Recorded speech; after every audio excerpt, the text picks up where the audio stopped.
देखिए, विश्व भारती जन सेवा संस्थान की और सभी अग्रसर हों। यदि सहारा से भुगतान चाहिए तो बिहार में भी आंदोलन होने जा रहा है 2 मार्च 2025 में। आप लोग आएँ और साथ दें। जमीन का जो मामला आ रहा है उसके लिए भी हम लोग आईए दाखिल करने जा रहे हैं और झारखंड सरकार के साथ साथ जो पुलिस डिपार्टमेंट है उनसे कदम मिला करके हम लोग सहयोग कर रहे हैं इस जांच में, जैसे लोगों को भुगतान का रास्ता खुल सके। और अभी आप लोगों को पता होगा कि दिल्ली का जो चुनाव हुआ उसमें माननीय वहाँ के जो मुख्यमंत्री केजरीवाल साहब थे, संजय सिंह सब से, उनके पास भी हमारे टीम के लोगों ने अप्रोच किया था कि सहारा के मुद्दा को आम आदमी पार्टी ले और वहां इसको मुद्दा बनावे, लेकिन उन लोगों ने इस पर उचित नहीं समझा इसको अपना बायोलॉजी में लेने के लिए या इस पर काम करने के लिए। आज उनको बहुत बड़ा खामियाजा इसका भुगतना पड़ा। अगर बिहार में भी इतना ज्यादा संख्या है सहारा पीड़ितों का कि सरकार बनाने और सरकार बिगाड़ने की कुव्वत रखते हैं। क्या बोलना चाह रहे हैं सहारा के भुगतान के बारे में? बहुत ऐसा है कि आज हम लोग रांची आए हुए हैं कई काम से, जिसमें कुछ कॉन्फिडेंशियल काम भी है और कुछ बताने योग्य चीज़ है जो बता रहे हैं। जैसा कि आप सबको पता है कि झारखंड में सहारा के निवेशकों के लिए विश्व भारती जन सेवा संस्थान एक बड़ी कार्रवाई की ओर बढ़ रहा है कि झारखंड की ओर से एक आइए हम लोग का केस में सुप्रीम कोर्ट में दाखिल कराना है, और जब वो दाखिल हो जाएगा उससे केवल झारखंड को नहीं पूरे देश के लोगों को लाभ मिलेगा। उसके लिए हम लोग प्रयासरत हैं। कुछ बात ऐसी है कि जो कार्रवाई चल रही है उससे भी कुछ लोगों में घबराहट होकर कुछ वो लोग स्टेप उठा रहे हैं, उनके लिए भी कुछ काम करने के लिए हम लोग आए। और तीसरा, जो सबको पता था कि 15 दिन का वो लोग टाइम लिए हैं डाटा देने के लिए, उसमें क्या प्रोग्रेस हुआ है उसके लिए भी हम लोग आज यहाँ आए कि उसका क्या प्रोग्रेस हुआ है। तो साथ ही साथ एक बड़ी काम और भी है, जो झारखंड और बिहार चूँकि सटा हुआ राज्य है और बाकी अन्य राज्य भी 2 तारीख को पटना के गांधी मैदान में सहारा के लिए भुगतान के लिए एक बड़ी रैली का आयोजन किया गया है CPI-ML की ओर से, जिसका नेतृत्व देश के सांसद हमारे सुदामा जी कर रहे हैं। और उसमें सब लोगों को हम लोग को पार्टिसिपेट करना है, क्योंकि ये लड़ाई लीगल के साथ साथ आंदोलन के रूप में भी लड़ा जा रहा है। सरकार को जगाने के लिए ये बहुत जरूरी है।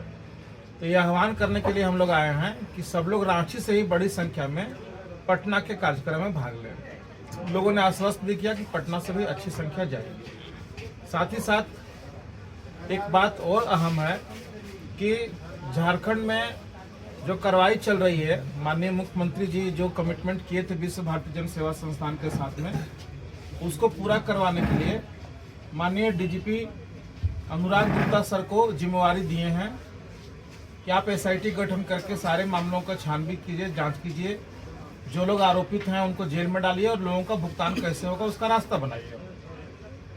माननीय अनुराग गुप्ता DGP सर बहुत अच्छे तरीके से इस केस का अनुसंधान कर रहे हैं। उनकी SIT की टीम बहुत अच्छे तरीके से सही दिशा में बढ़ रही है।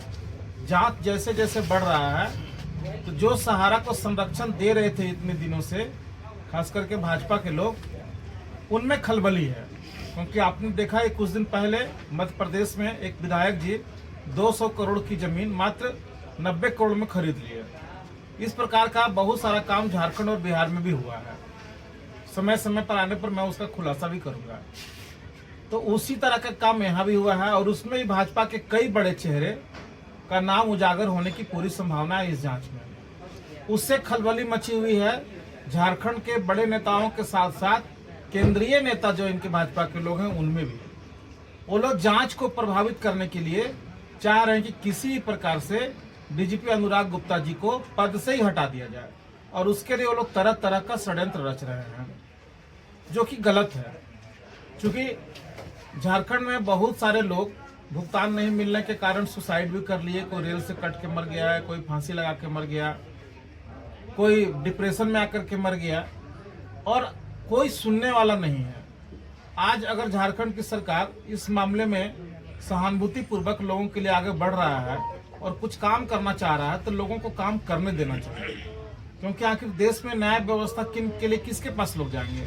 कोर्ट जाने के लिए बहुत लोगों के पास पैसा है नहीं। तो अगर प्रशासन के लोग कार्रवाई कर रहे हैं तो उनकी कार्रवाई में हस्तक्षेप नहीं करना चाहिए और उनको कार्रवाई करने देना चाहिए।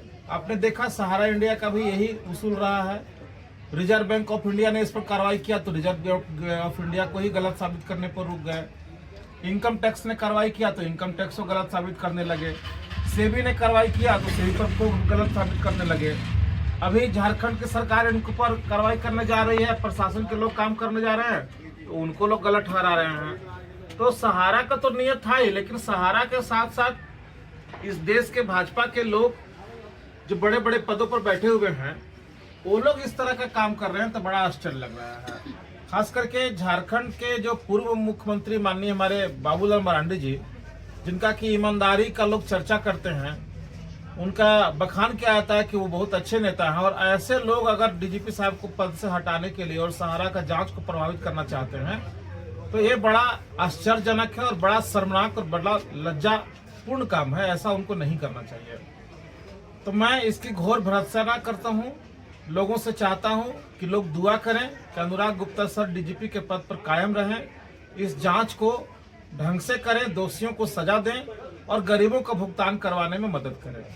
बहुत सारा पर्दे के पीछे हम लोग काम कर रहे हैं जो आप लोगों को भी नहीं बता पा रहे हैं, लेकिन थोड़ा समय का इंतजार कीजिए। अभी मैं आप लोगों को और एक चीज बता सक रहा हूँ आज की डेट में कि बड़े पैमाने पर बिहार और झारखंड की जो जमीनें बिकी गई है, जिस प्रकार आप मध्य प्रदेश का सुन रहे हैं, उससे बड़ी घोटाला जमीन में बिहार और झारखंड में हुआ है। बहुत सारे दस्तावेज विश्व भारती जन सेवा संस्थान को हाथ लगा है। उस दस्तावेज के आधार पे जो माननीय सुप्रीम कोर्ट में हम लोग का रिट याचिका लगा हुआ है, उस केस में हम लोग